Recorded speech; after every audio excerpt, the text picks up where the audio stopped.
Mr. McRae, do I have your consent? Yes. Oh, I was hoping there was going to be a quip, but that's okay. You're going to be like, I'm no. sorry to disappoint you.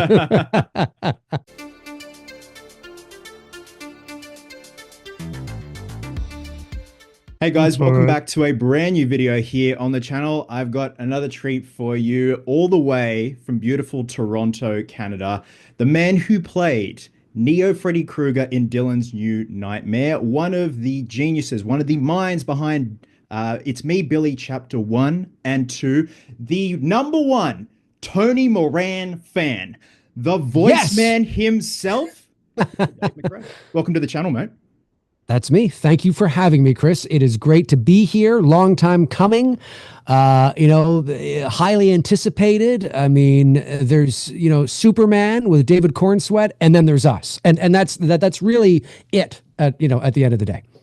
What was the thing you and Sean Clark, the showdown to end all showdowns? The showdown to yeah the showdown to end all that was a I think some troll or YouTuber, I don't know who it was, uploaded a two or three videos calling myself and Sean Clark out, Mm. and wanting to do some sort of horror showdown to end all show. I don't know. That was like 2 or 3 years ago now. I have no idea what that was about, but maybe they're watching. Shout out to that individual. Hopefully, like I wanted to see that like follow through and see the I did. showdown to end all showdowns. That was a good bit of watching, man. The bloody robot voice and all that. Now I want to say congratulations. I saw your post after 20 years. You have finished your screenplay that you've been working on for an original feature film. So congrats on that, my friend. Thank you very much. Yeah, it was it's been it's funny.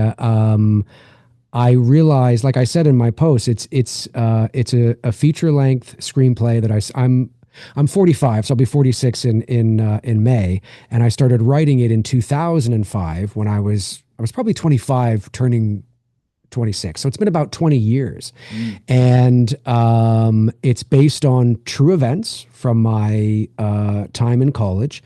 It's based on paranormal events, so it is a horror, mystery, thriller, drama. But it's more than just a pedestrian kind of horror movie. It's got a lot of meat to it. One could say that it's elevated. Hmm. So, but when I first started writing it years and years ago, I could never really finish it. I could never really figure out what I wanted it to be, what it needed to be. The mood was there, the atmosphere was there, the suspense was there, all that kind of stuff. But there was something missing. And make a long story short, I just started to tackle it again about 2 weeks ago, and it really began to flow. And in 12 days, I completed it, I finished it, and I realized that I needed to live more of life to Mm. really discover what the story needed to be, what the focus needed to be. Um, I was too naive. I wasn't wise enough at 25 to be able to bring the heart and the meat and the voice and the message that I knew that I wanted at 25, but I wasn't mature enough and I wasn't wise enough and I hadn't lived enough life to be able to bring that authentic voice to the script. And now that I'm in my mid 40s, approaching 50 in a few years, as we do when we get older, we gain more in our lives and we lose a lot more in our lives, whether that's people we love or, whatever the case is. And so, it just once I now as an older guy, not older, but older than I was when I was in my 20s, I'm able to find that authentic voice, and it worked. I was looking at this going, I don't need that. I don't need that. I Mm. don't need that character. I don't need that say. I don't. And I narrowed it down. I found its focus. So it's much more focused. It's much smaller, and I found the heart of the story that I wanted. So, anyways, not to ramble on about that, but I appreciate you mentioning it because it's a big deal. I mean, 20 years. It's like, oh my God, I actually did it. Yeah, It's I can only amazing. imagine it must have been a very cathartic experience for you. And like I'm guessing it wasn't writer's block. It's like something. It's like when I work on something and I'm not feeling it, walk away from it. or it's just not the creative chemicals aren't firing off for that particular thing, walk away That's from it. it. But it's good that you trusted your instinct and you're like, this isn't the time now, like when you're in your late 20s, that this finishes. This can be finished Yeah. later. I knew that I could only take it so far. It Mm, wasn't the story that, like, there were a lot of things in there that were good. And, a lot of things, typical Dave McRae mood and atmosphere and all that, which is good. But the story and the heart that I knew that I wanted, I just wasn't mature enough to write it because I hadn't lived it. And it needed to take more time for me to have that, that real life experience, to be able to give it, like I said, that authenticity. yes. And once that happened, I mean in 12 days I finished it. It's I mean that it shows you right there, you just needed to be here in your life, and then, well, there it is. And so yeah, I'm very excited to finally have a clear vision and understanding of what it is.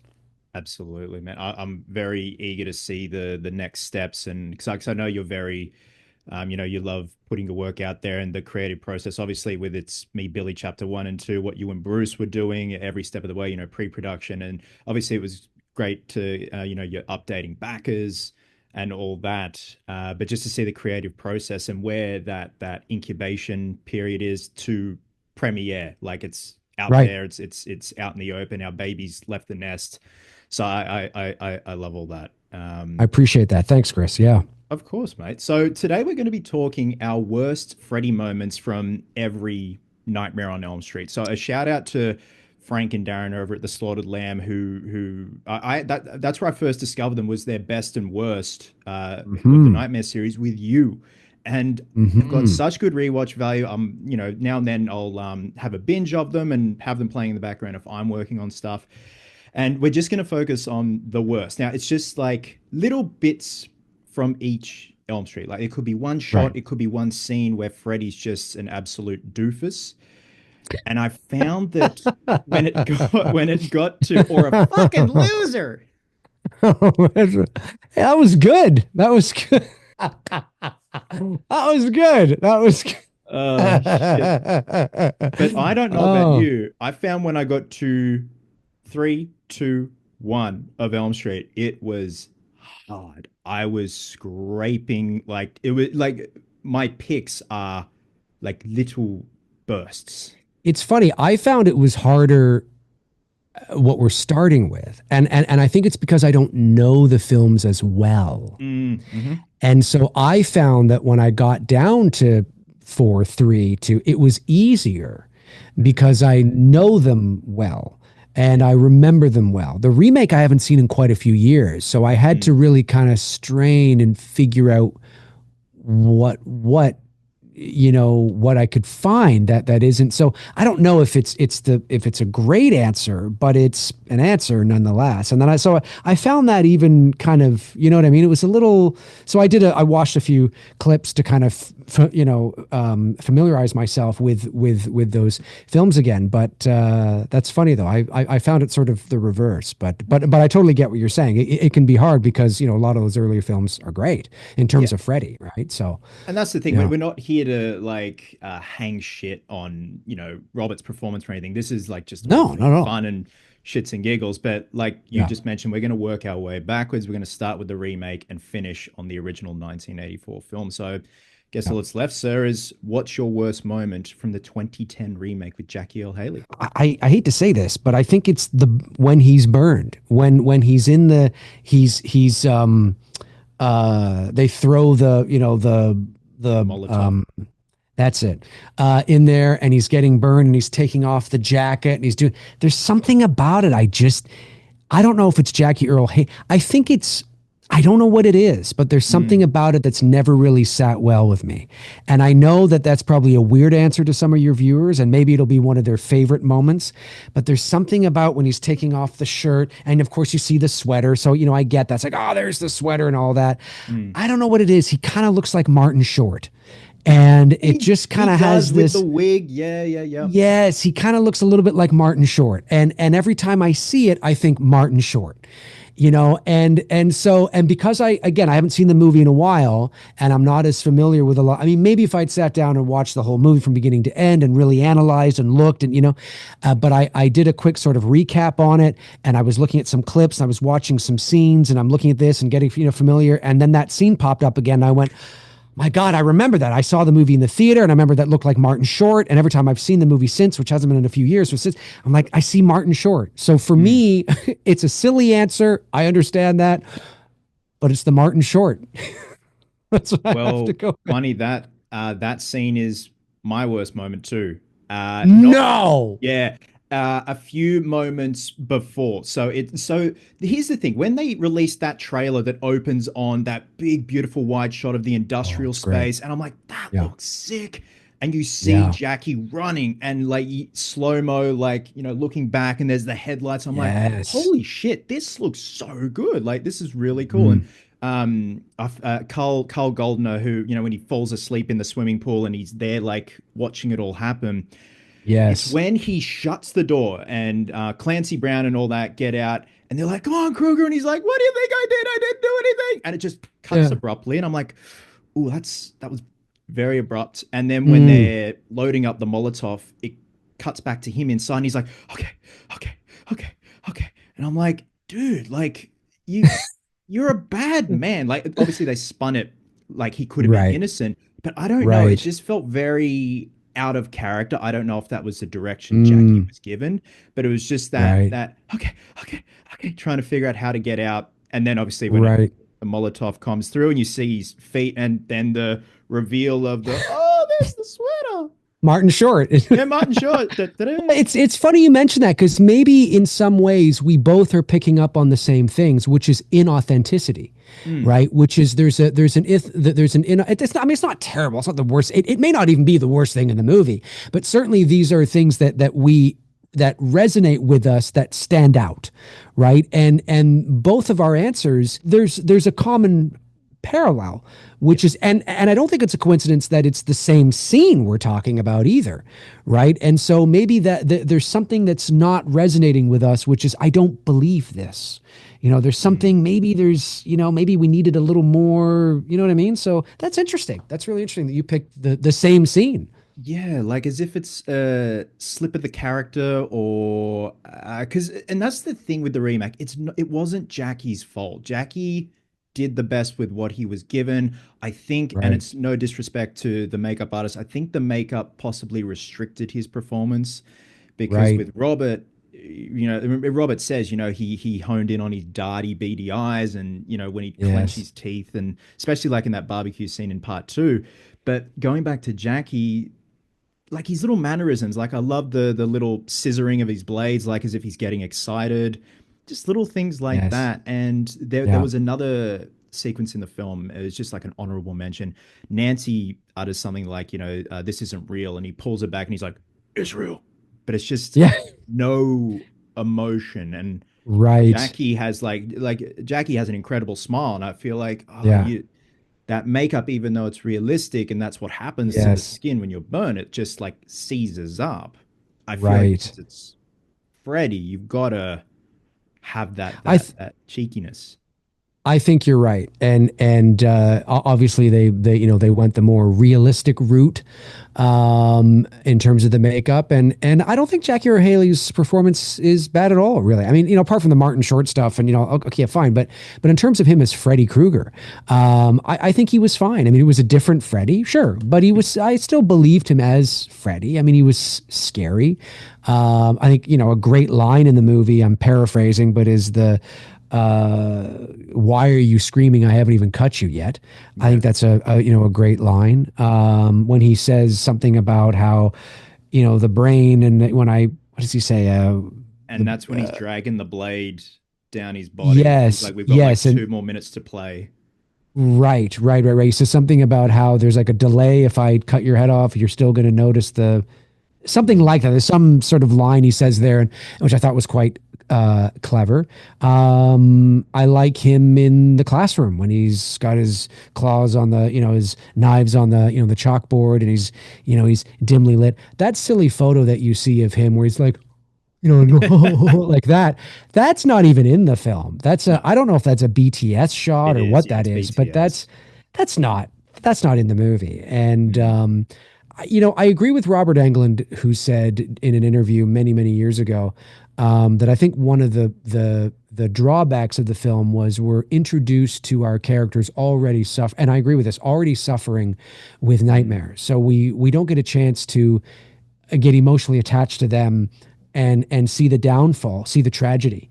When they're introduced to Rooney Mara's Nancy, she's already emo and on the verge of whatever, and her friends are already like that. So they're already it's already a depressing film from the opening credits.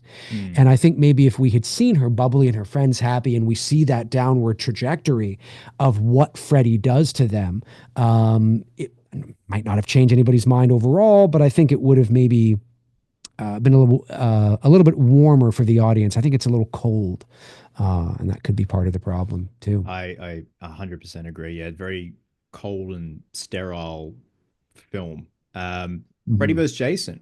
What's your worst Yeah, Freddy moment? there's something about I hate to say this, and I know it's this kind of movie, but there's a few things that I'm not overly, so your viewers know, I'm not a big fan of MTV Freddy. So by the time we get to Freddy versus Jason and he's quippy and he's out there and we see his face full on, all this, I'm not a fan. So there's a lot of things in the movie that I would not be a fan of.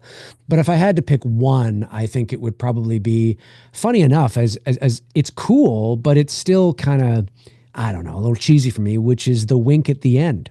Ah, That might be a lot of people's favorites, but mm, there's something about it that doesn't, maybe it's because it's 2003 or 4 CGI. It doesn't quite feel like it's in the space, the mm. head and everything. And I know that's not, what's the guy who played Jason? Kurt Doug Tate. something? No, it's Doug Tate who did that, right? Mm. Yeah. And so nothing to do with him. He did a great job. But just something about Freddie where he's like, and they just, I don't know. I'm just like, I think at this point in my life, I'm just like, "Pff, whatever." Mm, You know what I mean? So when I think of the movie, like I don't like I mean, I could point to things where it's like, I don't like I'm not a big fan of the makeup in the film. I'm not a fan of his sweater. I think the lines are too thick. mhm, They feel maybe a bit too thick. I'm not a fan of the glove from New Nightmare, from Freddy versus Jason either. I just think Freddy by this time is a character of himself, yeah. and so it doesn't quite. I know there are a lot of people that love it, love the verses. I can watch it; it's fart fun. I can just sit back and turn my brain off and Mm. smoke something and watch. Okay, fine, all the power to you. But I'm one of those, But Dave, I'm one of those nerdy guys that's just like, this is not serious enough. Yes. And so, so I think at the end it was just I get that you want to kind of appease both audiences, and but the wink just felt like it's cool, but I don't know. I've always found it a little cheesy, so that's my answer.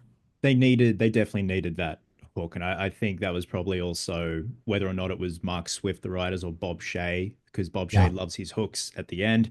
And I was talking because I did a video with Cody Leach last week about unmade Elm Street films. And I remember you did a video covering the John Saxon treatment, how the Nightmare on Elm I Street did. began. And that's Yes, a yeah, wild thing in itself. that But was good. one of the alternate endings for Freddy vs. Jason, but they couldn't get the rights, was Pinhead, both of them in hell. They're going at it, and then Pinhead sets them apart, and he's like, "All right, gentlemen, what seems to be the problem?" And then it cuts to black, and I'm like, "That would have been pretty good because they're I both in probably would have hell, they're like, both dead." yeah, I guess it gets to a point where all the gloves are off, no pun intended, and you just do anything and everything. And why not throw Leprechaun in there with Chucky? And I mean, it kind of like I'm just, I don't know. I'm not a big fan of versus movies, and Mm, I think it's not that they couldn't be really cool, but I think it's just how my mind works. I'm very linear. I'm a very linear storyteller as well, so I'm not somebody that would like bounce around and do all this kind of stuff. And I feel that I totally understand the appeal. I can intellectualize it. I understand it. But for me, having like a Jason and a Michael in the same universe, I'm like, so I go back to like that original movie, mm, and I think about how serious it is and the drama, and Dr. Loomis is in the car and the thunder and the lightning and stuff, and all, and how they kind of play it very serious. Jason Voorhees lives in this universe. I'm like, Yeah. what? Pinhead lives in the Chucky lives. What? It just seems a little like they wouldn't like. Let's not cross the streams. Let's Mm. that's like there's something a little. Some I could see like throwing Chucky in with Leprechaun. Okay, you know Sure. what I mean. But throwing like Pinhead in with maybe the first Hellraiser. Maybe I don't know. I don't know. But I think these movies. I think what it is that these movies the movies I like are the more serious ones. And then it's inevitable that every franchise becomes goofy in MTV. And that's what embeds itself into the zeitgeist. Mm. That's what people remember are those versions of the characters. And so when somebody says, what about Pinhead versus Michael? I'm like, what? Because I'm Mm. thinking of the more serious ones, right? I'm like, these movies wouldn't be in this character. But then if you look at Hellraiser 38 and, Halloween 19, yeah, maybe those two would be in with each other. So Yeah, it's look, anyway, it's a logistical nightmare, no pun intended, yeah, but just to get them sure. together. My worst moment, and I know Ronnie, you spun it as like, oh, this is like WWE. It's at the end when Kelly Rowland gets killed, and Yeah. Robert's like, oh, and then he charges at Jason. There's one shot where he's like slashing back and forth, and I'm like, oh, that's sick, and like Robert's like Right. he's like Yeah. furious. I'm like, that looks cool. And then Jason does a swing. Then it's WWE where he's kicking up into Jason. And then he brings Yes. one of these down on him. And I'm Yes. like, let's get ready to Yes. rumble. Yes, I totally forgot about that. Oh my God. You know what? I'm putting that as an honorable mention. Done. Yes, it looks so silly. Look, it's Looney Tunes. It These are is. two It Looney is. Tunes characters. All Yeah. you need is a bunch of like you just need a bunch of all that's missing is Freddy running through a wall and seeing the outline. You know what I mean? I mean, that's literally all that's missing. It's Yeah. so, and the funny thing is, Chris, if that was in that movie, it wouldn't have been out of place. No. And that goes to show you kind of the tone. Yeah, I forgot about that. And he's doing this, and I'm Yeah, just like, yeah. what Just is look again, like I going said, the shot before where he's just slashing back and forth. I'm like, damn, Yeah, that's like badass. That's Freddy. yeah, yeah, Like that's yeah. pissed off Freddy. And I wanted to see more of Demon Freddy. Demon Freddy's a great makeup design, and it's a Great shame it was looking so Freddy. quick. But yeah, and Yeah. then you listen to interviews with Ronnie Yu, and he's like, I wanted to treat it like WWE, like a wrestling match, and I can you imagine what Freddy vs. Jason would have been like had it have been aesthetically and character wise part one or part two Freddy? You Like see, then the whole I thing would think have to change. exactly, and I think I don't know if those two, not even just my opinion, would those characters from those universes even exist together? And Mm, and and that like I think the whole idea of these monsters, we'll call them, being in a movie fighting each other is almost satirical in and of itself.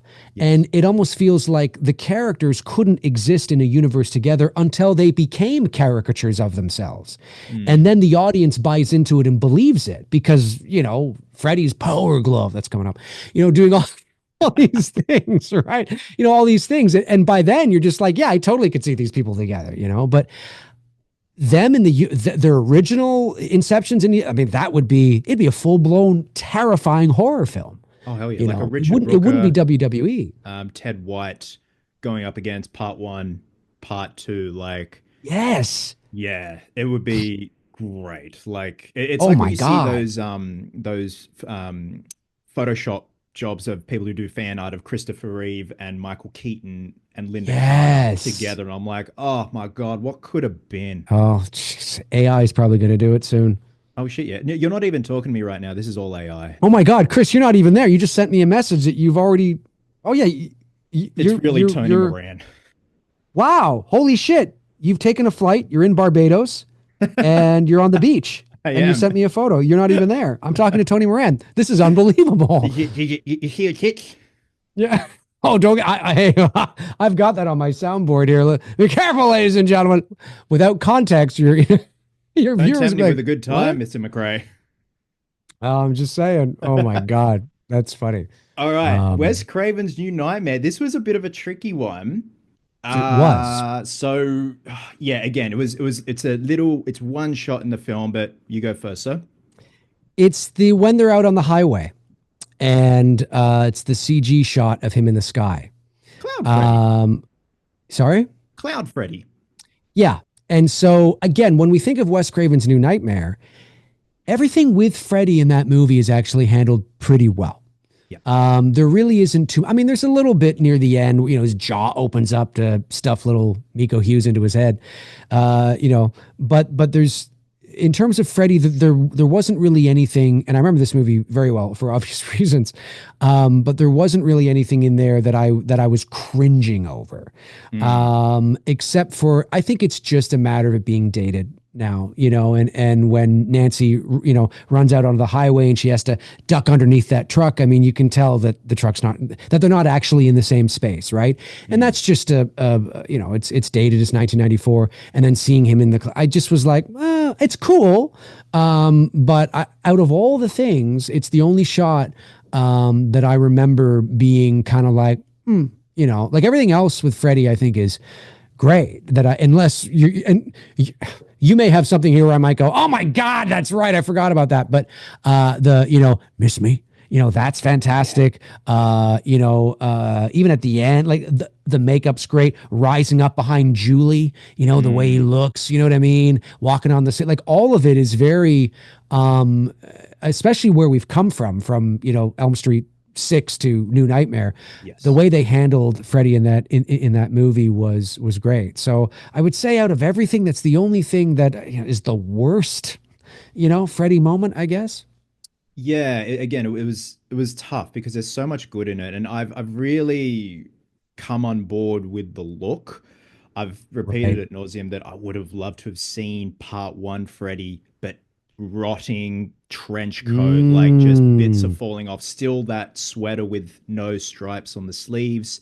right. Obviously the makeup is very holy in part one, but still It like, is. there's a jaw or like teeth that you can start to see. But I Yes. love how I like the sleek look. I think it looks great. I remember you, Frank, and Darren were talking about in your best and worst of Wes Craven's New Nightmare. Imagine in the hospital scene with Julie, if the power goes off and the generator light, little dim generator light comes on, and you see the glistening of Robert's eyes, the Yeah. wounds, and just the silhouette like Nosferatu Ooh. rise up. Ooh. Because it is a great Nosferatu. scene, but it's too overly lit.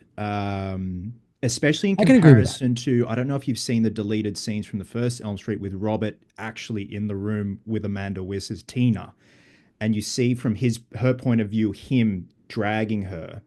Yes. And Yes. yeah, so they gave the stunt woman the camera, she's got it like that, and then Robert's doing his Yes. thing, and it's so dimly lit, and he's like Yes. just He's in that yeah. makeup, It's a clenched cool teeth, shot. and it's great. It's freaky. And then It they got one is. shot of Robert with blood on the blades, and he's like, "Bye bye," and I'm like, Yes. "Ah, Yes. I that's have seen that. I have seen that. Um, sorry. You're saying the hospital room with no, Julie sorry, and how that's not it's my lit my is worst your. part, and I have a Oh, photo okay. to Okay. show you. So my worst part is at the end when Okay. they're in the Truscian dungeon ruins, Right. Right. Heather, Miko. It's when Heather says "fuck you" and punches him, and it's this over the top theater kind of fall, and you see Robert's arseless leather chaps that he's wearing, but then you see, I'm going to share this with There's you. always room for assless leather chaps, folks. Yeah, you can see his green shirt kind of Yes. popping out. And I thought he was wearing green underwear, like tidies at first. Right. Um, so yeah, it was kind of just He, out of character because it was kind of like Looney Tunes, just like right. and you see him like kind of, Right. and this is his domain. I figured like she'd try and clock him, and it's just like nah, and then grab Right. her again. Right. And I do love That's what led fair. up. Like, yeah, like again, it's just one little thing, but I do love what led up Yep. to it, where he's dunking her head in the snakes, and just that beautiful shot where he's like, pick a pet for the rugrat bitch and jams it in his Yes. eye, Yep. just stuff like that. Because I had to rewatch bits of it to find the part, and watching Robert in that makeup because he's a lot. He wore a muscle suit under that sweater. He's very broad, but I think Right. when Heather goes down and he looks at her, and then he looks at Miko, I'm like, oh, because he's got that big jaw with that makeup. Yes. And Yes. yeah, I can see why it's Robert's favorite, but it was hard. Like, and I going back to the highway scene for you, when all the stuntmen come out wearing the pull over Freddy masks and they're at the Right. fence. Yeah, I know. And I understand it's a quick shot. David Miller had to quickly make all those masks and throw it on Yes. some doubles. So yeah, that was a Yeah, hard no, one that to find. it is hard because, like I said, like even mine with the CGI Freddy and and your, I mean, if that's the worst, the movie's doing pretty good. You know what I mean? In terms of Freddy moments, right? I mean, if we had to, and it's true, we kind of have to figure out, well, what could be the worst here? And I don't think either of us are saying that this is terrible. This is Mm, just within the confines of everything else, this would be the worst. yes, Right. I It'd agree. be like saying, like, you take the Scream franchise. Well, if Scream 3 is the worst in the franchise, which is generally what people say. I know some people say 5 and 6, okay, fine. But generally it's 3 is the one that's kind of, well, if 3 is your worst, your franchise is doing pretty good, Yeah. And so I think it's the same here, right? It's like, so those are your worst moments with Freddy and, A New Nightmare. It's pretty, so we're talking about underwear and some bad CGI. Okay, it's pretty good. It's pretty, Again, this is bottom of the barrel shit, guys. That's right. But the opposite of bottom of the barrel, Freddy's Dead, the final nightmare. Here we go. Before, if I may, I have another photo to share with you, and I'm going to credit the Yes. artist because it's fucking beautiful. Look at this Okay. poster Oh, that's fantastic. and look at Freddy. This is good though. This is It's good. Who is the great. artist who did this? Do we know? Hang on, I'll get his because I'll put his Instagram on the video there. And I saw it yesterday. I'm like, Yeah. oh, I got to save this for Dave. Can you imagine if this was Mariano Matto. Mariano Mato? This So is he's going great. through and doing all of them, and he does custom box sets for your Blu-rays, 4Ks, and all that you can order. Oh, very cool. Yeah, so I he's mean, got it all there. yeah. I mean, what I really like about this poster and what I like about posters like this for these kinds of, is that it's very 80s. It's Yes.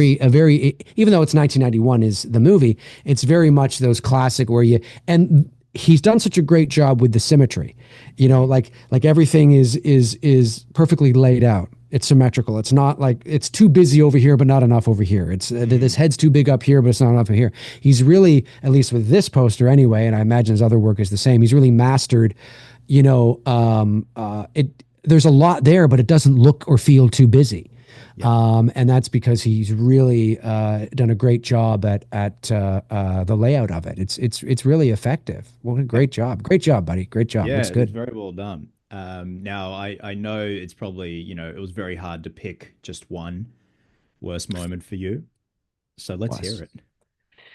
It was. Well, everything from, no screaming while the bus is in motion, all that, and Freddie riding the broom. He looks great on the poster, but Mm, in the movie, what does he say? Get your yeah, something in your little souls too, whatever, and mhm. all this kind of stuff. And I mean, there's just so much, nice hearing from you, Carlos, and the chalkboard and the chalkboard. I mean, He's it's getting off. just so, yeah. And like I said with Frank and Darren of the Slaughtered Lamb, Freddy's just a fucking loser in this movie. He's just a loser. I don't mean Mm. Robert Englund is a loser. I mean Freddy in this movie is just, he's a loser. Somebody punch him in the head. Somebody kill this guy. Somebody do something. He needs the crap kicked. He's just such a, He's dude, who he's a is this guy? pest. He's a pest in the film. Yes. Yes. He's not intimidating. He's not scary. This was Freddy's Dead in 1991. This was, but look, the makeup in this movie is just god awful. And Mm. I mean, it's good makeup, but it's god awful in comparison to where we've come from. Yes. And because you just see more of Robert here than you do Freddy Krueger. Mm. And this, of course, was by the time that Robert was like, listen, this is my sixth movie. I don't like getting poked and prod, and I don't want to be in the makeup chair for 5 hours. I know a little something about that, although Nora Hewitt is tremendous. But I do know what he's saying when, I mean, Mm. I can only imagine taking my experience and doing that over 6 weeks, over 6 films. You know what I'm saying? Yeah. And so I can imagine what that would be like. And so I get it. So there's a reason that they really sped up the process, and the reason why it's not as detailed and he looks more like Robert is because Robert apparently just didn't want to sit there for 6 hours. I get it. But God, and so Mm. it's just my worst moment is when he's playing the video games, and Yeah. he's sitting there with his foot up on the desk and he's going boom, boom, boom, boom, boom, boom, boom, boom, boom, boom, boom. It's like, what is this? Yeah, boom, boom, boom, boom, boom, boom, boom, oh. And he goes, oh, great graphics. And there's a shot where he's like this. He's like, or no, he's got the power glove, and he's going, and I'm just like, he looks like a bee stung him. It just looks like Robert Englund was stung by a bee and Yep. his face is swollen. I'm like, what is this? Think about A Nightmare on Elm Street 2 and 1, and then just a hard cut to this. Yep. What the hell? Oh, how the mighty have fallen, ladies and gentlemen. Like, what? What are we doing? Yeah. And then you got the guy in the video game. Ding, ding, ding. I'm like, what is going on? So so there's a lot. Those are honorable mentions, but yeah, my worst is the great graphics and the whole scene with him playing Nintendo or whatever he's doing. Power glove. Oh, it's awful. Chris, it's awful. It's like what Frank said. It's like he looks like a gummy old man, like a toothless. And again, like in that scene, because again, it was hard to. And look, I love this film, but I equate it to Samurai Cop, The Room. It's just so bad, it's good. You just try. It's like Batman and Robin. I'm glad you like it, Chris. Yeah, yeah. Look, it's just one of those things. I think also because it's nostalgia goals, because it was the first one I watched, and then I worked my way back. That makes sense. That makes but sense. also in that scene where he's like, "I beat my high score." Oh yes, that's part of it. He's like, I beat my high score. It's like Popeye. It's like, what are we do? Yes, it is. It's like, what are we doing? This is what people remember. This is what's in the zeitgeist. It's great graph. Well, maybe not Freddy's dead. I mean, but this by now it's just like, what am I watching? And the chalkboard and getting into it, and oh my God, it's not a good movie. I'm glad you like it. I don't like it. I mean, every time I watch it, I'm like, Roseanne Barr is in this, and my children back. They bring him. Yes, and then Johnny Depp comes back and some yeah. drug commercial, and this is your drug on eggs, or no, your brain on drugs. No, this is your brain. This is your brain on drugs. I remember this those is Dave's ads. brain on drugs right now. Yeah, eggs. No, but yeah, it's there's a lot of moments in there that are just, yeah, and that's and it's funny. I get what you mean about that spin with Robert and seeing sort of the shirt he's wearing underneath kind of thing, because I think there's a moment like that in Freddy's Dead. And I think it's in The Room, maybe near the end, something where he's fighting his daughter. All of a sudden I have a daughter. It's like, where did this daughter come from? Like, this is just was introduced in this movie. And they're having some sort of fight, and he's doing he's doing this, and he's going back, and he's doing one of these, and he's going, and then underneath the sweater is like this white undershirt. And I'm just like, where did he get this white undershirt? Are you talking about with Doc? How about this, Doc? And he does the cartwheel, and the sweater pops up. Yes, maybe that's it. That's it. And I'm pretty sure it's like a white undershirt or something. Yes. Yeah. Yeah, and I'm like, where did he get this Fruit of the Loom white undershirt at Walmart? Like, why is he wearing a white undershirt? I mean, I understand logistically and practically why he's probably wearing a white undershirt, but narratively, I'm just like, oh, Freddy's got a white undershirt on underneath. It's just kind of funny. Yeah. Yeah, I don't know. Takes you out of it a little bit. It does, yeah. Again, you're like, why is it unburnt? But like by 6, they didn't even treat or soil the hat, the sweater. Like they're just like, fuck it, get it off the rack and put it on Robert. Let's do this. So again, it was hard to try and find just one. So when I first saw this film when I was a kid, I thought it was the funniest thing ever, and I thought Freddy was so cool because video game, and he's doing the ooh I'm like, oh, he's so cool.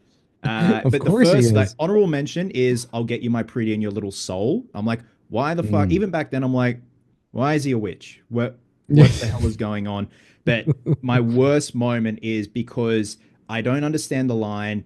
It's so out of place, and B, bad effects. It's traveling time, and you already see he's half transparent, like the effect is already in motion, and then the as he like fucks off into Maggie's head. It's so bad. It's just, what is this movie? I don't know. It's like a Mm. pinball machine at an arcade. Yeah, yeah. You Look, know? apparently it's a pinball machine meets Twin Peaks meets the Roseanne Show. Dan. Um, Um, yeah, it is. I remember the scene you're talking about. It's not as fresh in my mind, but I do know the scene you're talking about. And yeah, that's I mean, it's all bad. You could it, just said the movie. look, again, I think it's healthy that I'm aware it's bad, but it's just as long as Yeah. you find enjoyment in it. Of But course, and look, I completely understand why you enjoyed. Of course, there's a lot of nostalgia there. I mean, it was the first one you ever saw, so in your little brain, no, I don't mean your little brain right now. I mean in your little oh, it child is. brain No, when don't you're a worry, it's a kid. P. I just, as soon as I said, I'm like, I better, make sure I clarify that I'm not.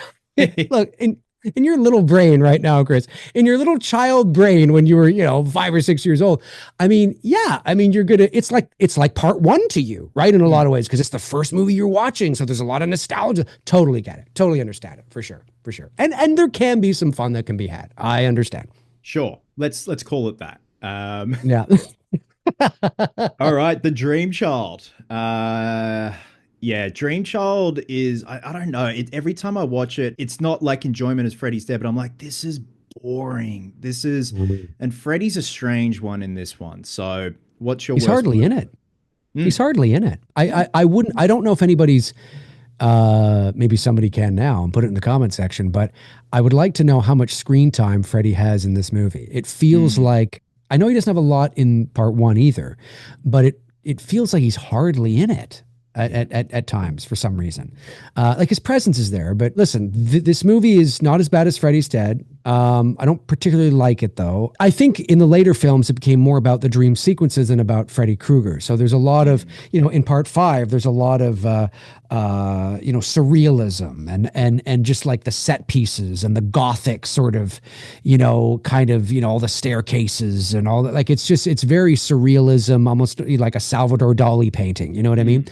And it became more about those set pieces. But in terms to Freddy Krueger, I just can't. Although this might be some people's favorite scenes, it's more of that. We've just jumped the shark here. Bon appetit, and he's stuffing the food into the girl's mouth, and she's going. Second helping. It's it. Oh, bon appetit, and it's that whole the bon appetit and the whole that Freddy. I'm just like, he's a chef. He's got a chef's hat on. He's got like, what are we do? And I get it. I get it. Like if you're dreaming, if you're having a dream, and she's worried about her weight, and this is like narratively, I understand it. I do understand it. But it's just, again, we're beyond anything scary now. I don't find him scary. He's a carnival barker. Like I say, he's a step right up, boom, boom, boom, boom, boom, boom, boom, boom. Come on up, everybody. And people step up, and it's just I don't know what's going on here. And the whole stuffing of the face, and doesn't her head explode? Does her head explode? I can't remember. No, Or does she she explode? back in the real world, she's like and chokes to death and slams Oh, on the right. table. Okay. Okay. I thought her Um, head exploded, but yeah, you're yeah, probably so thinking of Carlos, but because oh, maybe. that scene fell victim to the MPAA too. I know that was more brutal, Mm, like Dan's death, but mm. man, again, it was hard Didn't know because that. yeah, Freddy's like you said, he's hardly in it, and he's hardly in it in part one, but at least it was impactful in part one. Every time he showed up, it Right. was for a reason. It left a lasting impact, but now he's just like that sex pest uncle territory. Like Yes. yeah, he's just a nuisance at this point. And I think it was at the It's a end. cartoon. Yeah, it's a cartoon. So my It's a worst cartoon. part, and it's just a weird shot and weird sound design. I don't know what the hell's going on or what he does to Alice, but it's when Whit Hartford, who plays Jacob, is like, "Teach me," and Freddy's like looking back.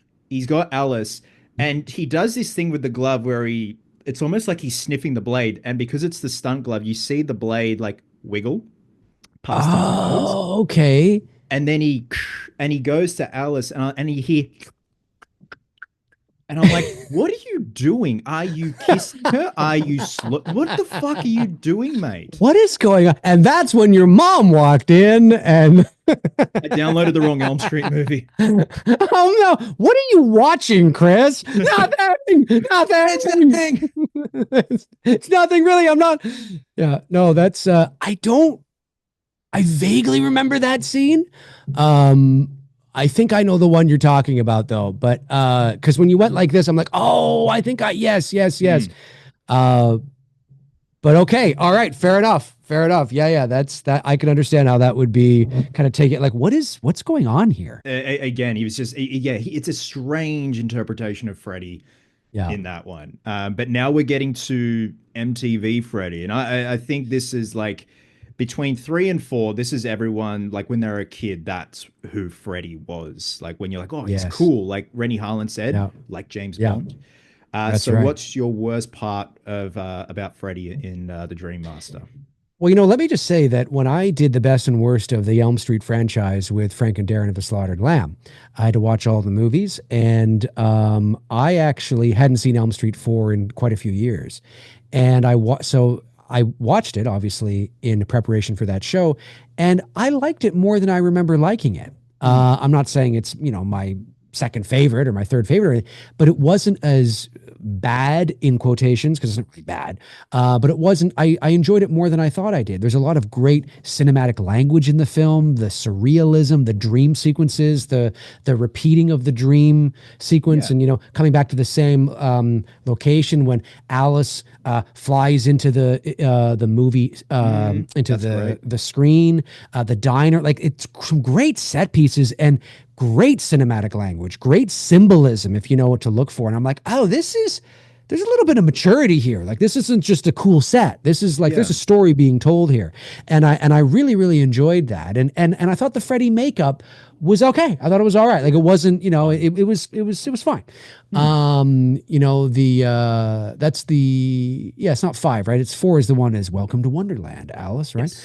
Yeah. And so I was gonna say that because I thought maybe it was a bit cheesy, but you know what? I think really at the end of the day, and this might be somebody's, a lot of people's favorites, because this is really the moment where I think was sort of the transformation. And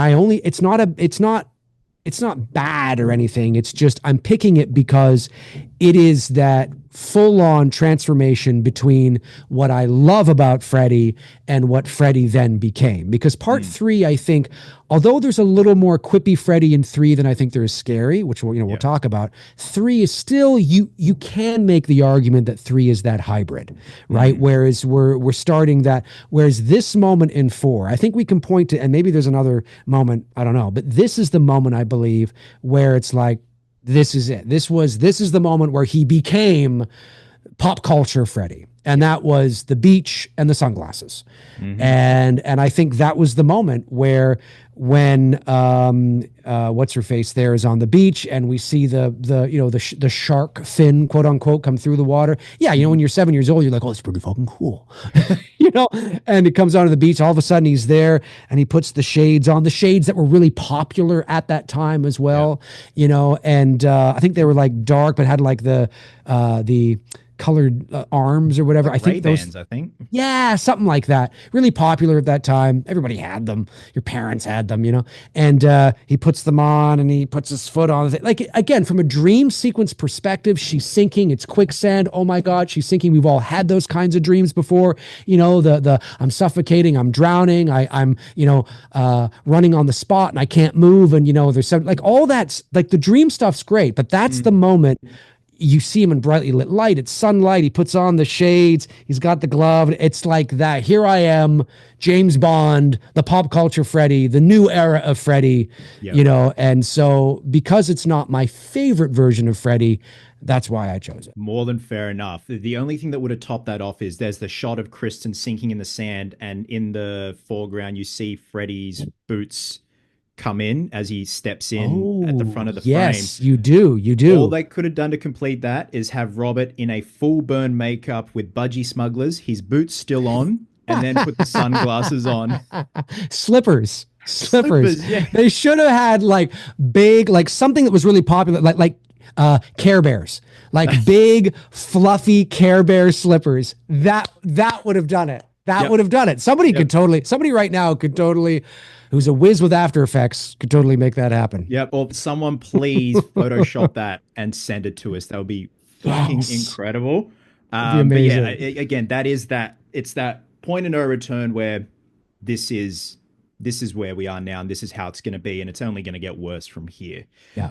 My worst moment is at the end where the showdown with Alice in the church, and the I think it was the producer or the assistant director in Never Sleep Again. He's like Rennie Harlan wanted to do like Hong Kong quick cut action. That's how he wanted to, because it was Bride with White Hair was a big thing at the moment back then. I think it was like Ghost Story or something like that. And at the end with the showdown with Alice, and he says, "Welcome to Wonderland, Alice," and she jumps in the air and she's like, "Yeah!" And then he starts walking, and Freddy's like, and I'm like, "What? This is like the fucking Power Rangers where every walk is a." You're right. He does start walking like that, like he's speed walking, like he's out Yeah. exercising. Yeah. And it's just when she starts kicking the shit out of him, and he's laughing, and he's like, ah, ah, ah, ah, ah. Yeah. Yeah. Yeah, I think at Yeah. that point, and that's where the Hong Kong inspiration comes in. Quick cuts, Yeah. very over the top And Power that's Rangers. sorry to interrupt you, Chris, but Right. that's long after the scene that I was talking Mm, about, right? yeah. Like that's yeah. So that is the transformation, right? Like to your point, that's sort of now he is who he is now, right? So yeah, yeah, the transformation is complete. I remember that. I remember that. Yeah. You Yeah. could also, and he's got like the meatball on his knife, and he's like, Yeah. the way he just kind of he looks almost the same size as well. I mean, he's not a big guy. I don't think Robert Englund. I think he's like I think online he's quoted as like not quoted. He's listed as like 5'10" or 5'11". I don't think he So is. I I'm mean, maybe he five is in his nine, boots. and he's the same height as me when I've met him. Okay, and I know he wears boots Yeah. Yeah. as well with heels. So I'm 5'8". So you put boots on me, and I get to probably about 5'9", or whatever. Yeah. And so, but Robert is broader than me. I think Robert's always been a bit broader than Yeah. than I am. And so, but in that scene with Alice at the diner, he's sitting there and he's like this. He looks quite small in Yeah. compared Because he's to kind of like, if the food her. don't kill you, the service will. Yeah. That's right. That's right. So he's going, and I, yeah, yes, he does. He goes, and I'm like, what is that? A chipmunk? What is going on? Do you have chipmunks in Australia? No, we don't. And we don't have No. squirrels. Okay. And then when I go to the States and I see squirrels, I freak the fuck out. I'm like, It's squirrel, amazing. You're like a dog. Squirrel! squirrel. Yeah. Oh yeah, it's great. I see them all the time on my runs. We have squirrels and chipmunks and everything here as well. But yeah, he's like a little chipmunk. He's like, huh. And I'm like, what is this? That's so yeah. He looks quite well, like I said, he's not a big. I mean, he's bigger now. Obviously, he's older and he's a bit thicker because Yeah. he's put on some weight. But Yeah. he was never a big guy, and I don't think the listing of him is like 5'10" or 11. I mean, maybe in boots, but I in his bare feet, I don't think so. No. But I don't And know. you are right, because he's broad shouldered because he's a surfer. Like he's just surfed his He whole was. life. So you from all Yeah, that paddling, you just gonna get yeah. those broad shoulders, which and I Big think big that just traps. works. Yeah, and that works with that posture that he has, like especially in Freddy's Revenge before he walks through the fence and he's kind of doing that with everyone. And I'm like, oh Yeah. god damn you, fucking sexual Great. Tyrannosaurus! You look His great. neck looks really thick. Yeah, Mm. exactly. It looks yeah, that's right. It looks like a dinosaur. Just kind of it's great. Fucking love it. But also, like, keep it like also from a writer's standpoint for you, like that film was nothing short of a fucking miracle, because that was during the writer's strike and they were literally making up stuff on the spot, on the day. Like the effects Yeah. artists were just on Yeah. standby. Like I remember Howard Berger, and I said this to Cody last week. Howard Berger said they were filming stuff a week before the film came out, Wow. which is Wow. That's crazy. I knew it was during the strike, but I didn't know that they were doing that. But again, to your point, and kudos to them. Again, not my favorite in the franchise, but when I watched it, I liked it much more than I remember liking it when I was younger. Hmm. And maybe it's because there were certain things in it that now I understand, like some of the symbolism and the cinematic language with the dreams and all that. And I'm like, oh, this is good. Hmm. You know, like I totally get what they're doing here. Whereas when you're 15 or 16, you're like, I don't know, it's a dream, some chick floating through the screen. Hmm. It's not just some chick floating through the screen. You know what I mean? Like there's a reason why this is happening, and it's a theater and the screen and who she is, and she's the audience, and then she goes in and like this. It's a whole thing, and so yeah, I liked it more than I remember liking it. Yeah. So you know, They're yeah. definitely like to go back on what you said about that the cinema scene. I love when she goes through the screen and lands in front of the Craven Diner. She looks back and Yes. there's Kincaid, Joey, Chris, and they're all and they just have this Yes. dead, soulless look on their face. And I'm like, oh, that's like brilliant. I like that. That's It a is. eerie little touch. That's right. Yeah, it's great. It's fantastic. All right, Dream Warriors, sir. Well, this is the fan favorite in the Mhm. franchise. This is the Halloween H2O of the franchise. This Okay, is yeah, the yeah. fan favorite, you know. Mhm. This is the Friday the 13th Part 6 Jason Lives of the franchise, which tends to be people's favorites. You could look at 4 as well, but you know, this tends to be that one. This I like this movie. I've always liked the movie. I've never disliked it. But funny enough, when I watched all the movies again, when I was doing the best and worst with Frank and Darren, I liked it like part 4, how I liked part 4 more than I remember. Mm. Ironically enough, I found myself, excuse me, liking part 3 less than I remember. I Okay. don't dislike it. Don't dislike it. It's good. It's totally fine. I understand why people like it. The Dream Warriors, and you know, the surrealism and the lucid dreaming and knowing you're in a dream and all the, and you know, I'm the dream master, you know, or no, the wizard master. Hmm. I get all it's, and Nancy's back and her dad and everything, and like I get it. You know, I get it. I understand the appeal. But for whatever reason, of course, you know, Bill Maher is in it. Not really, but you know, he looks like Bill Maher. You got a very young Lawrence Fishburne, obviously, is in Larry. it. Larry, that's right, Larry Fishburne. He's in it. You know, like I like it. I do like the movie. But I just watching, I was like, oh, this isn't as good as I remember it being. Or maybe that's not the right way to put it. I don't like it as much as I remember liking it, we'll say. Fair enough. But I would say the worst Freddy moment. Um, you know, I was gonna pick the stop motion animation, Hmm. the Freddy that comes off the wall. But I'm like, because it looks dated, but I'm like, yeah, but it works because it's stop motion animation, and it was and so it's kind of, it has a surrealism quality to it, and I actually think it works. Ironically, even though it's dated, I think it works because of the surrealism of dreams. Hmm. So I didn't pick that. What I picked was I think it's a scene. The moment when I forget her name now, but she's like the punk chick, you know, with the switchblades, right? She's got the mohawk. She's like, I'm badass, you know, I'm something and bad. And Freddy's he goes and Freddy, they're fighting in the alleyway. Yep. And I don't know if this is just the sound designer not keeping up with the Joneses in terms You of and his I have work, picked the same part.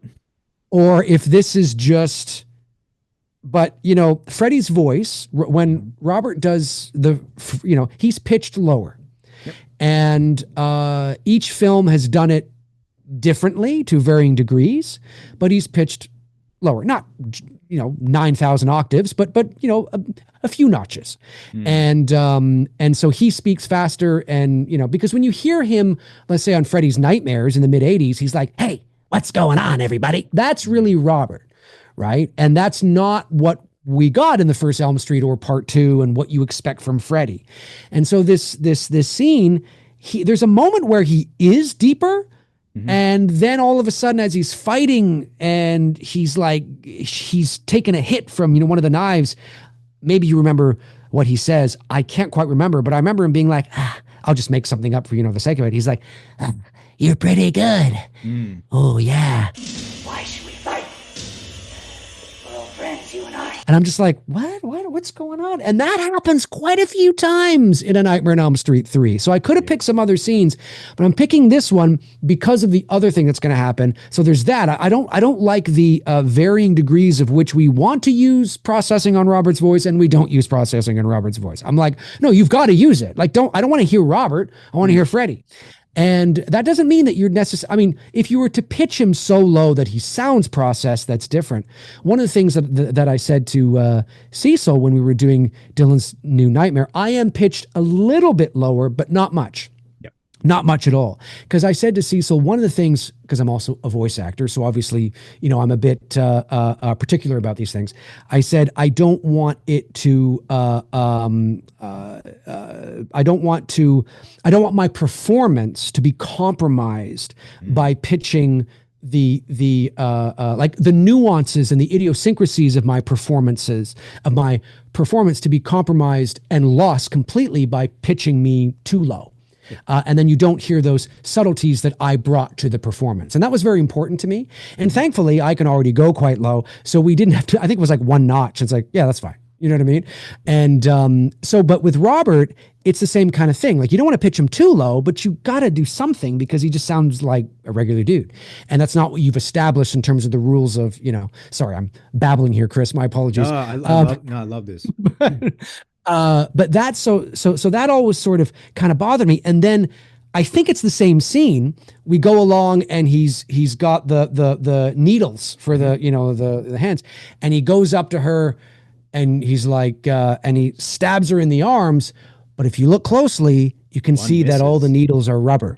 And they're and the needles that they don't go into her, they bend on her skin. There's a couple of them that just bend.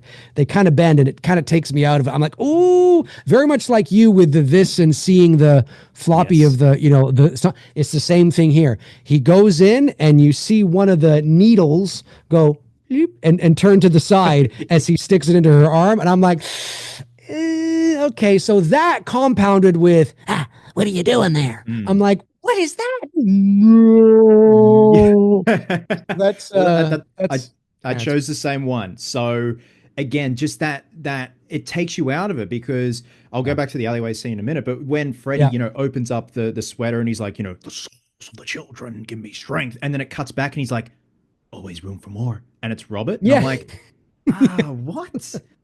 I'm like, why?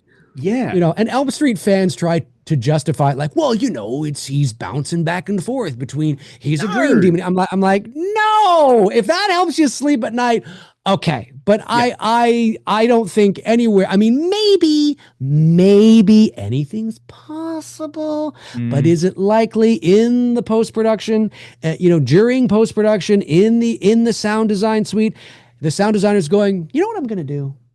I'm going to do this scene and not that scene, this track and not that, this moment and not that moment. No, I don't think that's it at all. I think they just missed it.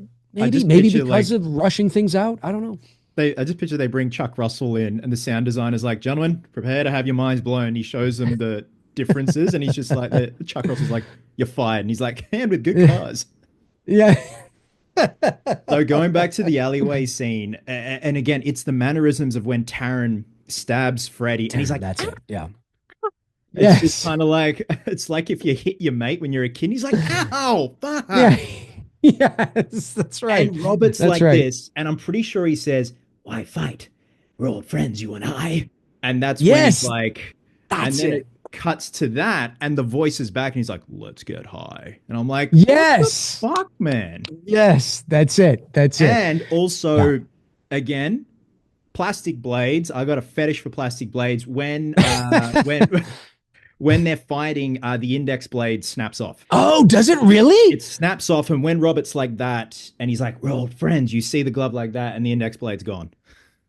Oh, fuck, I never noticed that. I noticed that. I got to go back and watch it. We got snap you'll probably blades, bring it up here. You'll probably bring it up here. We got everything. Yeah. I do remember when he sticks Taron, and I think it was the pinky. The pinky kind of like falls off, like it doesn't hit the target. Yes. And again, like they had next to no money, so they couldn't exactly do an insert shot of prosthetic arms with real hypodermics. That's right. Going in, but like for the effect, man, imagine how brutal. Like, and Look, again, this is just me being a stupid little fanboy. The needles go through and stick into the brick, and you're like, Yeah. oh. It would be intense. I mean, they have all the little, See, they're on great. her That's arms that's that are they're great. going. I love that. Yeah, That's yeah, pretty cool. Yeah, it's pretty cool for sure. yeah. But Look, yeah, they wouldn't have had the money. I would have loved to have known the reasoning with the voice. I'm just trying to think where else he. What's wrong, Joey? Feeling tongue tied. That had a bit on it, but it was still Yeah, Robert, just Robert. yeah, Because I remember in an yeah. interview he mentioned they also sometimes use vary speed where he'd talk faster, and then by the time they Right, applied the vary speed, it was a normal sounding rhythm. right. Yeah, and but slowing somebody down won't necessarily, like, you can slow someone down and it will make them sound a bit deeper, but it's not necessarily. Like, you Mm, can slow somebody down where I'm talking like this, mm, right? But then you also have to pitch them lower as well. So again, I don't know what they were using. I mean, back then it would have been a lot of, reel and tape and stuff, and a lot of the digital editing wasn't like it is now. So, but yeah, it takes me out of it. Anytime I hear Robert coming through as Freddy, it takes me out of it. Like now, Robert, who's what? He's 78. Now, because he's older, he's gruffer, his voice has naturally deepened, hmm. as voices do as you get older. Not everybody's, but generally. So now he sort of sounds more like Freddy when he does Freddy. When you hear him at cons, we're like, "Hey, what's going on?" Mm. He sounds kind of like what he does, but that's because he's got a deeper voice now, right? So, but yeah, I don't know why they didn't. That movie in particular, three, it bounces around a lot. Mm. And again, it kind Yeah, of takes you out of it. So we're on it to our does. final two, and this is where like it got hard for me. Again, just like little skerricks here and there. So I Freddy's gotcha. Revenge, in my opinion, one of the I think what did Darren say? It's just like he's so mean in Freddy's Revenge. Like the way Robert It plays is. Freddy, he is nasty. So it was hard, and I have a feeling you and I might have the same one, but let's hear it. Well, let me just say that A Nightmare on Elm Street 2, I have always been a fan of this movie when it was not popular to be a fan of this movie. When this movie came out, I was 6 years old, and I was too young at that time to understand the gay subtext Mhm. that is in the film, the gay bar and the men, and all this stuff. I was far too young. I just loved. I think it's got one of the best. Oh, not no. It has the best opening, in my opinion, opening dream sequence out of any of the Elm Street films. Mhm. I think it has the best version of Freddy, the scariest Freddy with the makeup, the hook witch nose, and the sunken in eyes. I wish that could have been the look of Freddy all through every movie. Mhm. Had to have some consistency, but the dream sequence, I've mentioned this before, as I often do when I talk about surrealism, but when the bus is riding, on those two pillars and the ground has given away, and it looks like a Salvador Dali painting. Like, it looks so surreal, and the purple sky and the lightning, and it's a miniature, and you can tell it's a miniature. You could tell it was a miniature even then, but it works because Mm. of the surrealism of the dream. It works very much like the stop motion animation. It's dated, but because of the world and the universe that you're supposed to be looking at this through the lens of, if that makes any sense, you understand this is a dream. And so anything that looks a little funky, it's a dream, Mm. and so to see him, or to see the bus like that, and him on the bus and riding up the seats with the knives and everything, and he's not, you don't see his face, and he is terrifying in this movie. He is terrifying. And what you mentioned earlier about, at the barbecue, the dad takes the shotgun, shoots, misses him, and he turns around, he's just got that, he's looking this way, but he's just doing this, Mm. he's just doing that, he's looking like this, and the eyes and the teeth and everything, and the flames in front of his face, He and looks he's just like the looking like that. devil. Yes, yes, he's just got this. He looks Terrifying, absolutely terrifying. And so there isn't a lot in this movie Mm-mm. that is like bad. I understand that they play fast and loose with the rules that were established in the first Elm Street, and that doesn't bode well for a lot of people. Well, how is he able to? How is he in the bar? How is everybody at the barbecue see him if he doesn't? I get all that. I understand it, but everything else with Freddy is so strong in this movie, and the way that Robert is portrayed, I'm able to look past it and just enjoy the film for what it is. Mm-hmm. However, there is one shot and one scene in the film that got me as a kid. And I remember thinking, and I didn't know, because obviously this is before the internet and social media. And I remember thinking, that doesn't really look like Freddy. Mm-hmm.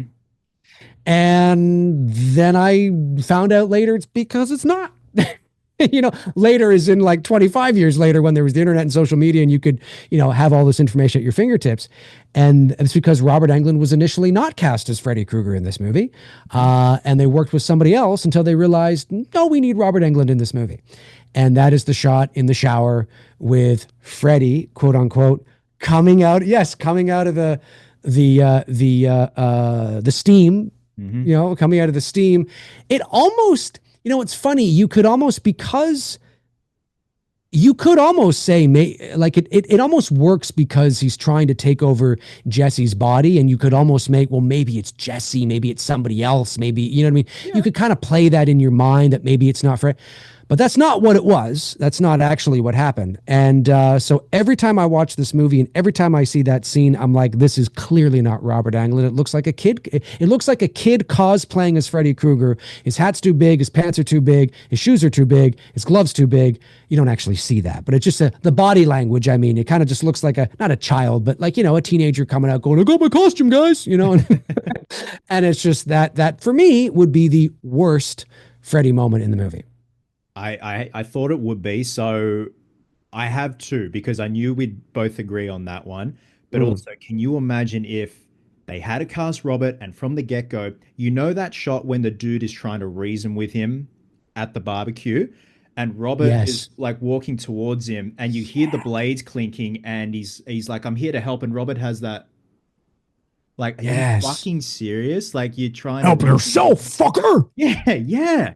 Can you imagine the steam parts and it's that Oh, pose of him just coming, you hear the blades clinking, and again, Bob Shea, absolute tight ass and a half, just wanted to save a penny, not hire Robert, not yeah. realizing that Robert is the reason why Freddy, like, well, Yeah. obviously it's Wes Craven's design of the character, Yeah. but just the lumbering, it's like what you said, when you're a kid, even back then, you're like, something's not right. And I was the Yeah. same. I'm like, it's Yeah. like that uncanny, something's Uncanny Valley. Yeah. yeah, yeah. Yeah. No, you're bang on. But you know what? Like it's kind of like I can see both sides. Like one, so it's 1985. There's no internet. There's no social media. You've had one movie. It's become a phenomenon. Yes, but it's one movie. But at that time in those days, I mean, they didn't know. I mean, you look at you look at Jason and Michael, and that's why Nick Castle. I mean, it's not like we have to get Nick Castle back for Halloween too. Nobody thought, no, here, you want to wear it here, go ahead and wear it. And nobody realized. It's only in retrospect when you realize the nuances of performances and fandom and how much fans love these actors and fall all over them, and then you realize, oh, there really was something that these people were doing, even with the stuntmen. Jason maybe not so much, but Nick Castle and what he did with Michael Myers, but certainly Robert Englund, because Robert was a trained actor. Nick Castle was not an actor.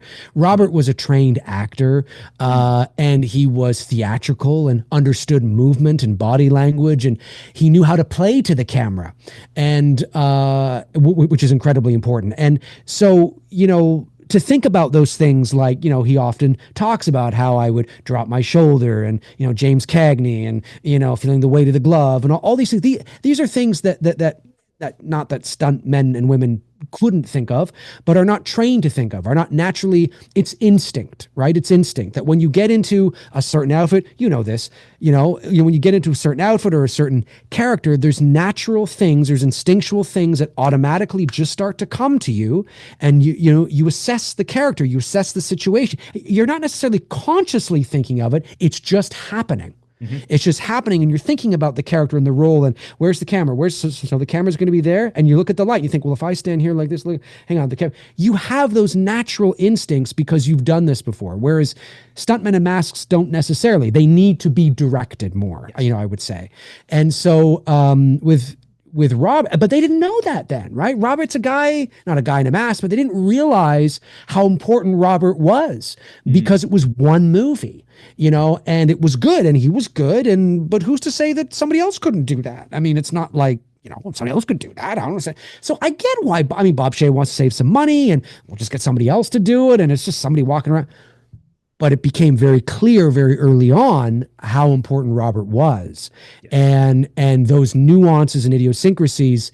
Realize like, oh, I. So when you look, you go, oh, I Mm. see what's happening here, and yeah, I agree with you. That pool scene where he's kind of looking like this, and he's doing this, he's bending over and doing this and looking. He's got the knives, and oh, he's so great. The makeup is fantastic. Yeah. His shoulders. I don't know if he had anything underneath that out of. That's just how broad he was at that time. But he had great shoulders in that film, and he just looked fantastic. I mean, it is the scariest Freddy, period. Yeah. And he's fantastic in it. Yeah, I totally agree. Again, yeah, it's Robert's performance that sold it. And like you said, they didn't realize at the time because they could replace Michael Myers, they could replace Jason at the time, and Bob Shea probably thought, well, let's save a few bucks, we can do the same. Right. And again, just the mannerisms, everything. I think also with that shot from the pool party, it reminds me. I don't know if you've seen The Dark Knight recently, where Heath comes into the party at the penthouse at Bruce Wayne's place, and the old man's like, "We're not intimidated by thugs," and he's like, "You know, Yeah. you remind me of Yes. my father," and it's kind of like that, kind of sizing him up. Right. And I think Freddie was doing that because, yes, it is a bit silly that a 5'9" burnt man is surrounded by Yeah. bigger, burlier teenagers, but Yes. when he's running around stabbing people in the gut, which I love that Yeah. shot when he stabs the kid in the gut and he keeps it in there and he like rips it Yes. out, and the poor And dude's all the just like, blood falls out. It's it's so good. great. It's great. But to your point, you're right. Like, yeah, okay, there's this guy, he may 5'9" or 10, and he's got all these big teenagers that could probably take him. But that's the thing, is that he look, because of the way he looks, you believe he's larger than life. Mm. You believe he looks bigger, even though he's not. He looks so intimidating. It would be like seeing a bear that is only 4 feet off the ground. Now, if the bear was to stand on its hind legs, of course it's 8 feet, but just, you're bigger than the bear, but the bear is, it's like, oh my God, like it's just seeing this, like, I don't want to, like, what the hell, right? You know what I mean? Maybe that's a bad analogy. People are probably like, what the No, fuck is he I talking get it. about? I get it. Yeah, But you get what I it's mean, right? Like larger than life personality. it is. And it's this presence that he Mm. has in that scene where you're just like, oh my God. And yeah, if a bunch of guys all ganged up on him, these 180-pound teenagers that are 6'1" or whatever, yeah, but they're just like, what is this? And Mm. he's not tiny, but he's not huge, but he's big enough. And those shoulders and the way he's looking, it's just like, this guy looks like he could fuck some people up, Yep. and it's so good. I wish they could have carried that all the way through. Oh my Oh God. my goodness. Yeah, just that. Even in Freddy's Dead, that makeup probably would have brought it up a few notches. So again, I Yeah. agreed on you with I agree with you, sorry, with the shower shot, but I'm like, Yeah. I probably should have a bit of just something, a bit of variety. So I chose the shot where after Lisa runs into the kitchen to grab the knife, after he bites her in the ankle, and it pans Right. back and he's standing next to the china cabinet. And it looks great. And then all of a sudden, I don't know if your cat Vader has done the same when she cracks the shits one day. He just like chucks a tantrum and throws some plates, whacks some plates off Right. the shelf. And it's like a cat when they do. Yeah. Yes. Yes. Hey, Veda. Oh, Yeah. there she is. She's over there actually. But yeah. And it No, kind she of, hasn't done that. She's actually very well behaved. But I do know what you're talking about. I I do know what you're think talking about. because Yeah. I'm like, this is a dude that has opened up a girl and dragged her up the wall. This is a Right. dude that has dragged a boy into his bed, crushed him beyond recognition, where he's just soup, and made him into a blood geyser. And Right. after that, you're just like, meh. You feel that he's, yeah, because was her getting away enough for him to feel frustrated to throw a little bit of a temper tantrum, Well, remember right? when Because it he almost bites her ankle, she yeah, kicks him in the face, and that's when he right, digs right, the claws into the wooden floorboard. right. Yeah, Yeah. that's right. So Yeah, yeah, look, if I got kicked in the face, I'd yeah, probably be yeah, pretty shitty. yeah, yeah. Fair enough. Fair enough. Fair enough. Yeah, yeah. But I get it. I get what you're saying. I get what you're saying. All right, last one, and it's the first one. And again, this was super hard for me, but it was just more like a break, not a break in character because there was nothing before it. But you go first, sir. Okay, so mine is something that very much like the shot in A Nightmare on Elm Street 2, when quote unquote Freddy, well, it is Freddy, but Robert, which it isn't, comes out of the steam, and we're like, there's something doesn't add up here. It's never felt quite right. This obviously is Robert Englund, but I've always been like, did they change fedoras halfway through the making of this movie or what? There's a shot, actually, it's a shot where it actually might be when Nancy first sees him in the boiler room. Don't quote me on that, but it's when he's in the distance and he steps out of the boiler room and he does that great, kind of that little bit of that kind of, that two-step kind of thing, and Mhm. he's there. His hat looks like, it doesn't look like a fedora. No, It looks like almost like one of those, more like a it's a square porky round. pie. Yeah. Oh, is that what it, because that's what it looks like. So, And sorry. so sorry to interrupt. So, dude, I'm Yeah. Yeah. No, no, convinced no. they used a fedora, a Homburg, and a porky pie. So this here, this is a 70-year-old Homburg that I re-steamed to make it look like, and a Love it. Homburg is not a fedora. Like, and I didn't even Okay. realize that. So Fair enough. I'm pretty sure, and I remember it Fedora-ish. fedora-ish, but Fedora-ish. what you're talking Yeah. about, and I totally get it. It's flat. It's flat. Yeah, it's flat. It's like he's just got like a square little thing with like a record around it or something. It just looks like one of those hats. Oh God, what are they called? Those guys, carnivals have like canes, A carnival and they have those barker. little a carnival barker with yeah, yeah, yeah, that's it. What am I saying? A carnival barker with a straw hat. Maybe subconsciously that ooh, maybe subconsciously that's Step kind of what right up.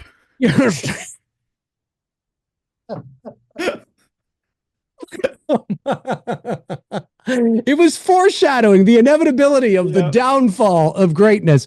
That's it. That's it. It looks like a straw carnival barker hat. You know those Mhm. straw hats, like the round with the little. It's not that. But when he comes out, like in Elm Street 2, ever since I was a kid, where you're always like, there's something. All the time, I'm like, that doesn't look like the. And you're right. You are right that it is technically not a fedora, but that fedora type of shape, I guess, is Yeah. how I describe. But I look at it, and I go, it doesn't look like that. There's something. Did they switch hats? You know what I Mm. mean? And he walks up and he lifts up his shirt and he does that thing or whatever. I think that's that scene there. It's that scene there, and then never again in the movie is he wearing that hat. And No. so I don't know if it just like in Halloween 4, they had the wrong mask in the elementary school. I don't know, but Yeah. it's not, it's that for me in shot, I would say is the worst, quote unquote, Yeah. worst. I mean, if that's your worst, you're doing pretty good, but that would be because it's such a brilliant film and every shot with Freddy, is so incredible. And I just noticed, I must be blind. I just noticed your Freddy behind you there on your right, my left. Absolutely incredible. Yep. Yep. So that was That done by is Paul Bailey. amazing. So Oh, Paul Bailey. Yeah, yeah, yeah. Shout out yeah, to Paul yeah. Bailey. So it's yeah, it's insane. So funny enough, Oh, Paul talking about Bailey's great. fedoras, I was talking yesterday to David Miller.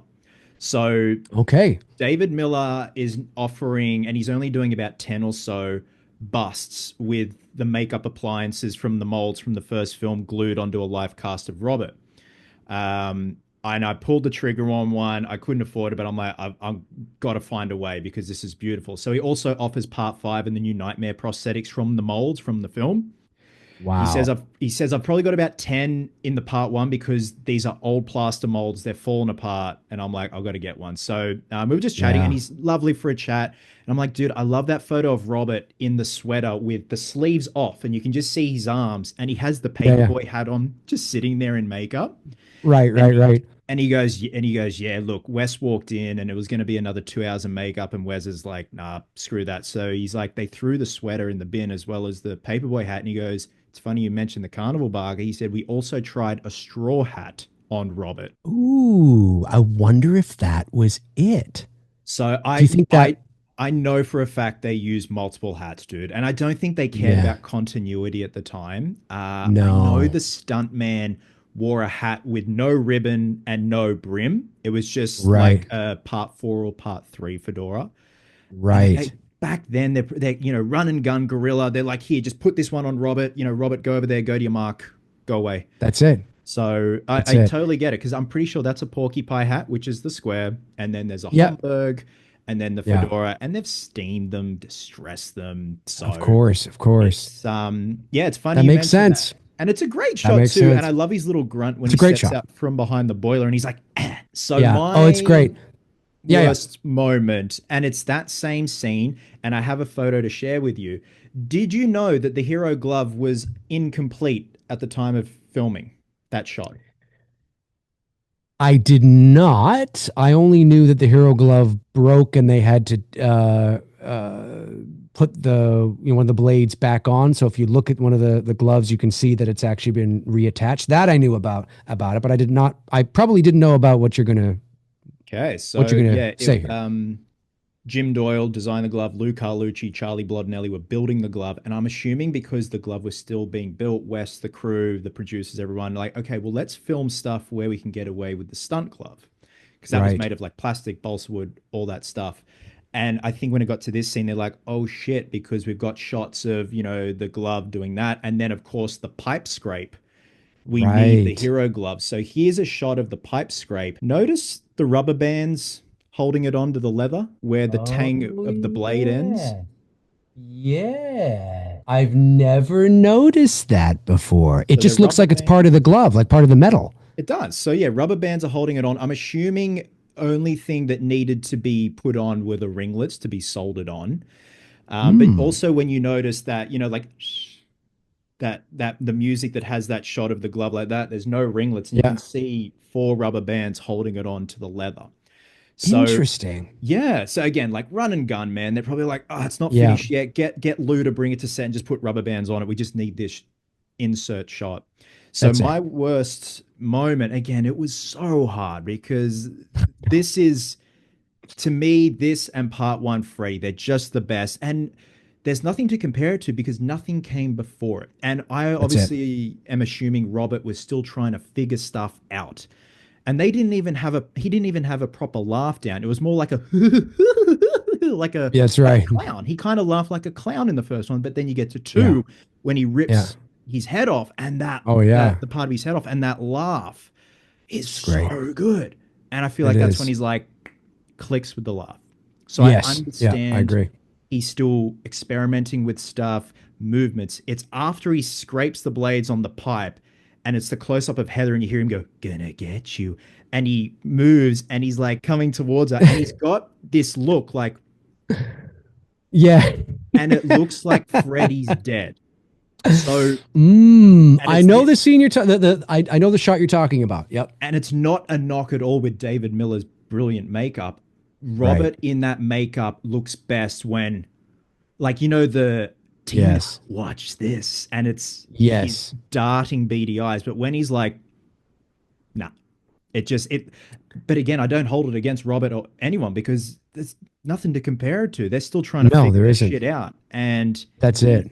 it's still like, oh, maybe if I did this and there wasn't even a proper laugh. But it's just, he looked more like that annoying uncle that dresses up as Freddy trying to scare you on Halloween.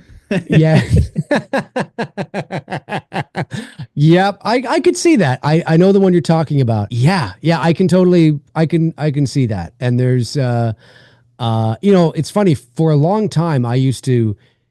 And he is scary in that movie. I mean, he is terrifying in the first Elm Hmm. Street for sure, 100%.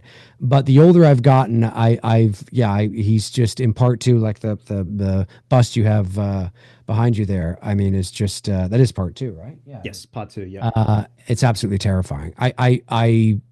It's just, yeah. Anyway, but yeah, no, that's a good choice, and it does go to show you how difficult It can be. There's far more amazing moments Hmm. in part one and two, especially part one and two, than there is, or than there isn't. So yeah, no, that was. I get it. I totally get what you're saying with that. Again, it's scraping bottom of the barrel, but it's just like little bits here and there, and it's just stuff that catches you off. And like when after he slits his chest open and the maggots come out, and he puts the sweater down, and you hear Right. the Yeah. yeah. And again, and it's just like, oh man, like where's the laugh? And then by two, it's there. So, yeah. dude, thank you. This was a lot of fun. It's just good No to problem, man. like last week with Cody, just talk Elm Street shop. I want to ask though, after playing Freddy in Dylan's New Nightmare, uh, there's a two-parter. Was there a come down after filming, or was it a natural transition back into all right, we're wrapped, all good, or was it kind of like was the come down a bit tricky from Freddy? You mean at the end of the whole shoot? Yeah, like once you were wrapped, once you were done. No, I think it was okay. I didn't feel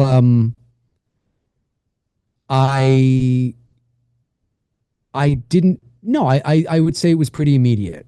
I say that it was we were wrapped and the makeup came off and everything kind of went back to normal. I think one of the great things about Freddie, I've often been asked, when you like, how did you prepare for it? Did you watch all the movies? Did you watch New Nightmare? I did watch New Nightmare, but that wasn't necessarily to prepare, at least consciously. It was just to familiarize myself with the story again. Hmm. And because we're doing a sequel to it. So, for me, and I don't say this, and I've said this before on my own channel, I don't say this in a braggadocious way. But you might know what I'm talking about. I mean, you're an actor yourself, and you've done work. There are every actor has a different process. Some people have processes, right? They need time. I need to do this. I need to do that. And some people can turn it on and turn it off. And I think for me, I've always been one of those people that can turn it on and turn it off. And that doesn't mean I don't get tired. That doesn't mean I might not have a day where I'm, a bit off. Hmm. But I've, like in my voiceover career, some people have asked me over the years, do you do vocal warm ups? You need to warm up. You get up in the morning, you got a session at 10 and you're sitting around going, I'm like, no, I just go to the session and do it. Now, that is also because of my years of experience with doing it. Hmm. But I've always been sort of one of those people that can turn it on and turn it off. Yeah. And so with Freddie, it was a similar thing where, and especially when you get lost in that makeup, Hmm. it becomes even easier. So I sat in the makeup chair. The first day it was about 6 hours because Nora Hewitt and I were trying to find the rhythm, Yep. right? And then by the end of the week, we got it down to like 4. But that first day, as soon as the makeup went on and she's putting in pieces and everything, and Nora is just amazing. I love Nora. She's awesome. Oh, she's absolutely incredible. She's just, I mean, we just had a ball.